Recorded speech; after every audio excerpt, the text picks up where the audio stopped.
country right now. This is a report that was released by Allianz Research, and some of the issues that they are pointing out. First of all, Africa's economic outlook for 2020-2021, 4.2% is where the GDP decline in 2020 happened. This is due to COVID-19. We saw a 4.2% decrease or shrinking of the economy, but the projected outlook for the year 2021 stands at 3.2%.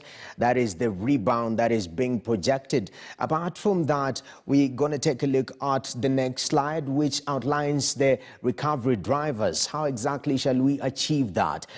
Due to stronger domestic and world demand and also trade. Since everything is opening up, we shall return to trading. Also higher commodity prices and resumption of tourism. We understand that our economy is heavily supported by tourism, which is huge contributor to our GDP. That is one of the recovery sectors. But apart from that, what are we to look forward to? And that is very important. And that discussion we shall be having with Matt Winkler later on. But right now, let's move on to another issue where our president outlines some of the measures that we're going to take as we enter into 2021. Economic outlook. Where do we stand? Let's listen into President Uhuru Kenyatta.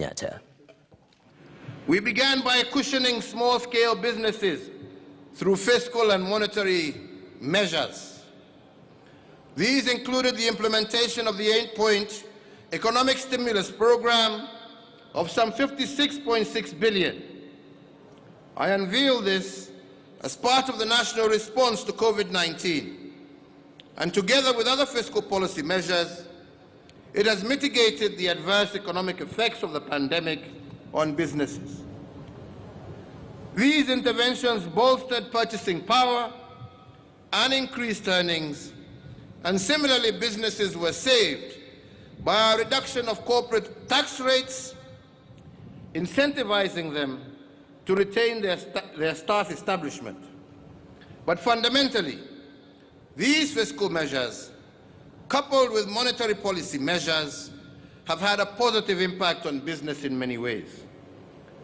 The lowering, for example, of the central bank rate from 8.25% to 7% has made credit easily available to businesses. The lowering also of the cash reserve ratio from 5.25 to 4.25 has provided extra liquidity to the banking sector, and this has availed liquidity to the tune of Kenya shillings 35 billion, further enhancing greater access to credit. On food security, the country is slowly inching towards sufficiency. As of this year, maize production is projected to rise by 12.7%, while that of potatoes is projected to go up by 19.8%.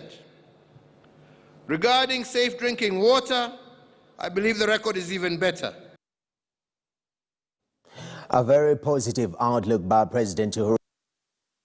Now, joined by Matt Winkler, who is Bloomberg co-founder and editor-in-chief emeritus, to help us put this on an African scale capacity.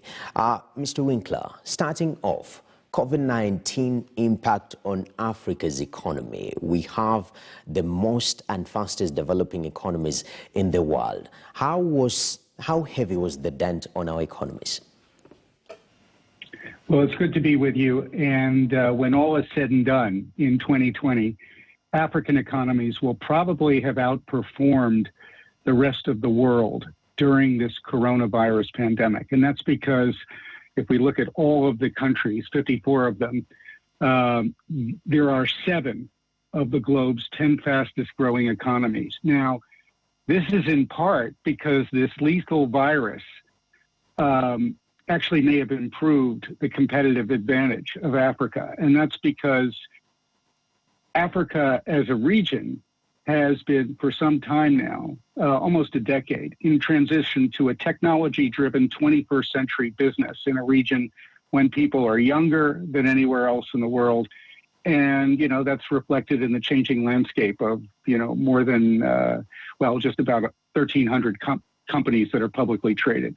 and that makes up corporate Africa. And what's happening here is that, on one hand, Africa has held off COVID-19 better than many developing regions. The coronavirus, for example, receded by mid-November in some of the continent's largest countries, South Africa, Nigeria, Ethiopia, to their lowest levels since April or May.